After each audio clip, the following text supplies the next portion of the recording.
기다리시는 애청자 여러분 안녕하십니까? 지선아 물자 16회 시간입니다. 이번 시간에는 6일 전국 동시지방선거 이후에 경기도 정가를 계속해서 살펴보고 있는데요. 제 옆에는 윤종아 기자가 나와 있습니다. 안녕하십니까? 네, 안녕하세요. 예.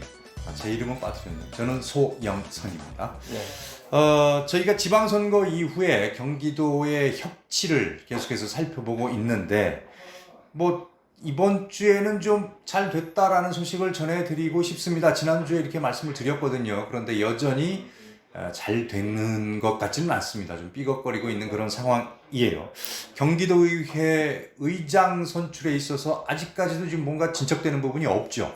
예, 그렇죠. 78대 78 경기도의회 더불어민주당과 국민의힘이 동수를 기록하면서 사실 이 지방선거 이후에 좀 불안했던 게 사실인데요. 이 불안한 예감이 현실이 되고 있습니다. 예, 내일입니다. 12일에 그러니까 이제 원래는 의장 선출을 위한 그 본회의가 열려야 하는 거잖아요. 예, 그렇죠. 예. 그런데 현재로서는 그 여야 간의 의장 선출과 관련해서 합의가 되지 않았기 때문에 파행이 불가피한 상황입니다. 예, 그럼 내일 뭘 어떻게 되는 거예요?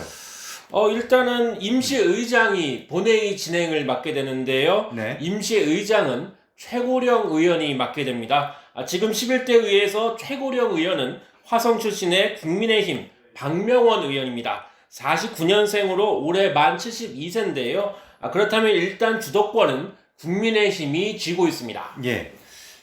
내일 본회의의 진행자까지는 결정이 됐는데, 네. 잘 진행이 될까요? 바로 시작하자마자 산회하거나 정회되거나 이렇게 되는 거 아니에요? 어떻게 될 것 같아요? 네, 일단 전례를 찾아보면요. 예. 제8대 의회, 그러니까 2010년 지방선거 이후에도 다수당이었던 민주당과 한나라당 간의 상임위 등 원내 구성을 놓고 합의가 제대로 되지 않은 적이 있습니다. 그 당시에 임시의장은 당시 최고령 의원이었던 전 경기도 교육감 김진춘 의원이었고요. 네. 개회와 동시에 원구성을 위한 교섭단체 협의를 이유로 바로 정회를 선포한 바 있습니다. 예. 그러면 이제 내일 본회의도 지난 8대 경기도 의회의 모습과 시작의 모습과 비슷할 것 같다. 이렇게 예측이 될 것 같네요. 네네, 아마도 그렇죠. 지금 민주당과 국민의힘이 의장 선출과 상임위 신설 여부, 또 예결위 증설 등에 관해서 견해차가 좁혀지지 않은 상황입니다. 예. 예. 양당의 그러면 입장을 좀 살펴보도록 하겠습니다. 민주당은 지금 이제 상임위를 더 늘리자. 네네. 증설을 주장을 하고 있고, 그것과 함께 또 예결특위를 경기도 교육청 이렇게 네네. 두 곳으로 나누자 이렇게 주장을 하고 있죠. 네네. 예, 그리고 관건인 이 의장직도 전반기에는 민주당, 후반기에는 국민의힘 네네. 이렇게 가자 이런 입장이에요. 예, 그렇죠. 예. 남종섭 민주당 대표의원은 지난 8일 보도자료를 통해서 민주당의 입장을 밝혔는데요. 전반기 의장은 민주당이, 후반기 의장은 국민의힘이 맞자고 제안했습니다.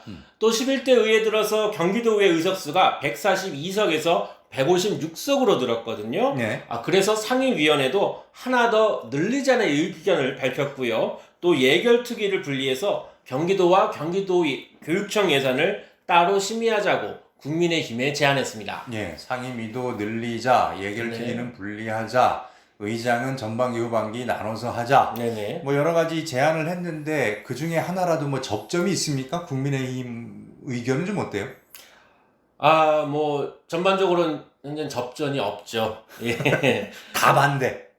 일단 이제 광미숙 국민의힘 대표는 순리대로 풀자 이렇게 좀 밝히고 있고요. 예. 이 순리대로 하면 연장자 우선에 따라서 의장직도 국민의힘이 차지하게 되고요. 또 상임위를 늘리자는 것도 이미 기존 상임위원회에 의원 정수를 늘렸기 때문에 불필요하다고 반박하고 있습니다. 예결위를 분리하는 것도 더 논의가 필요하다면서 부정적인 견해를 밝혔습니다. 예. 그리고 저희가 이제 지난주, 지지난주 네네. 예측하기로는 전반기 의장이 중요하다 이렇게 말씀을 드리면서 그러면서 소위 그 알짜 상임위의 위원장을 나눠 갖는 그런 형태의 합의가 이루어지지 않겠느냐 이런 말씀을 드렸었는데 네네. 그만큼 의장직만큼이나 주요 상임위 위원장을 누가 차지하느냐 어떻게 배분되느냐 이것도 중요하단 말이에요. 네, 그렇죠. 물론 네. 모든 상임위원회가 중요하지만 핵심 상임위원회로 꼽히는 것들이 있는데요. 예. 운영위원회, 기획재정위원회, 교육행정위원회, 경제노동위원회를 꼽을 수 있습니다. 이들 위원회의 위원장직을 놓고도 양당의 신경전이 치열합니다. 예. 당장 내일 뭘 열어가지고 좀 원 구성이 좀 쉽게 돼야 될 텐데 지금 안 될 것 같고. 네네. 지금 그러면 이런 파행 사태가 언제까지 지속이 될까요? 물론 극적인 합의 가능성도 있지만 좀 더 지켜봐야 할 것 같습니다. 지금 경기도 기초의회에서도 의장 선출을 놓고 파행 사태를 빚는 곳이 속출하고 있습니다. 네. 민주당과 국민의힘이 여의도뿐 아니라 경기도에서도 대치를 벌이고 있기 때문에 당분간 경색 국면이 지속될 것으로 보입니다. 예, 말씀드린 것처럼 이 의장직 선출을 놓고 경기도 의회에서도 뭐 상당한 갈등을 빚고 있는데, 근데 재미있는 것은 요새 뭐 지역 뉴스를 좀 확인하셨는지 모르겠습니다만 이 기초의회도 아주 상당한 몸살을 앓고 있어요. 모양새가 거의 경기도 의회하고 비슷하거든요. 의원 수가 양당이 거의 비슷비슷한 그런 네. 상황이다 보니까 차이가 나봐야 한두 석 차이 뭐 이러다 네. 보니까 이 과정에서 또 저희가 보기엔 허허 이런 일도 있었구먼 하는 일들이 있는데, 네네. 파주시의회하고 광주시의회에서는 당원 자격을 제명하는 그런 네네. 얘기까지 지금 나오고 있잖아요. 예, 그렇죠. 더불어민주당 경기도당은 시의회 의장 당선을 위해서 국민의힘과 야합을 했다는 이유로 파주시의회 이성철 의장, 또 광주시의회 주임록 의장을 제명했습니다. 예. 파주시의회와 광주시의회는 민주당이 한석 많았는데요. 예. 이들 의원들이 당론과 다르게 국민의힘 의원들의 지지를 받아 의장에 당선되었다면서 이들의 탈당 신청을 처리하는 대신에 제명 결정을 내렸습니다. 예. 그러니까 원래 의원 수가 한 명이 더 많았기 때문에, 동수도 아니고 네. 한 명이 더 많았기 때문에 그 많은 당에서 의장이 선출될 수 있었는데, 네네. 그 당에서 정한 인물이 되지 않고 네. 다른 그 당의 의원이 내가 의장 한번 해보겠다 나서면서 야당과 같은 표를 이뤘단 말이죠. 그렇죠. 그러다 보니까 이제 이상한 상황이 되면서 같은 당에서 제명을 하자라고 하는 뭐 이런 일까지 지금 벌어졌습니다. 야, 이거 정말 참 대단합니다. 의장이 뭐길래 하는 생각도 좀 드는데, 근데 반대로 말이죠. 거꾸로 성남시 의회에서는 앞서 말씀드린 것과는 좀 반대의 네. 국민의힘에서 반란표가 나왔단 말이에요. 네, 성남시 의회에서는 국민의힘이 2석만 하는데요. 여기에서 당론과 다르게 박광순 의장이 선출됐습니다. 이러면서 국민의힘이 강하게 반발하면서 갈등이 예고된 상태입니다. 예, 지금 뭐 성남, 파주, 광주시의회 뭐 의장 선출을 놓고 지금 뭐 반란표가 나오면서 아주 극심한 그런 대립 상황이 나오고 있는데, 또 다른 기초의회도 뭐 거기만 있는 게 아니에요. 마찬가지예요. 지금 뭐 양당이 하여튼 말씀드리지 않은 기초의회에서도 네네. 뭐 강하게 충돌하면서 이게 너무나도 이게 한두 석 차이밖에 안 나다 보니까 지금 이런 상황이 벌어지고 있습니다. 네네. 예. 그렇죠. 이제 김포시 의회 같은 경우에는 민주당과 국민의힘이 7석으로 동수인데요. 예. 여기도 원구성에 합의를 못하고 있습니다. 동수는 더 말할 것도 없겠죠. 네네. 예. 국민의힘은 전후반기 의장직을 모두 차지하겠다 이렇게 밝혔는데 당연히 민주당은 반대하고 있고요. 예. 또 화성시의회는 민주당이 13석으로 국민의힘 12석보다 한 석 많습니다.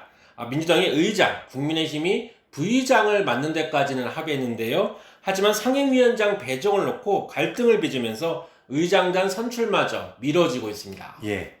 저희가 그 협치를 말을 하고 있습니다만, 네. 그러니까 동수가 됐기 때문에 뭐 혹은 의원 수 차이가 크게 나지 않기 때문에 협치는 이건 필수다, 이런 이제 주장인 것인데, 그런데 의원 수 차이가 나지 않으면 않을수록 더 아무것도 안 되는 것 같아요. 네네. 협치를 기대할 수가 없는, 그러니까 그 선출된 그 의원단들의 어떤 자생 능력이라고 해야 되나요? 스스로 이렇게 뭔가 합의를 이끌어내는 그런 능력들이 참 없는 것 같다 하는 생각을 거둘 수가 없습니다. 그렇다고 해가지고 일당으로 몰아주기도, 그렇게 되면 또 일당 독재를 우려해야 되는 그런 상황이고, 뭐가 좀 정치가 좀 쉽게 되는 게 없는 것 같아요. 어떻게 해야 됩니까? 일단 이제 특히 이제 기초의회 같은 경우에는 중대선거구제이기 때문에 네네.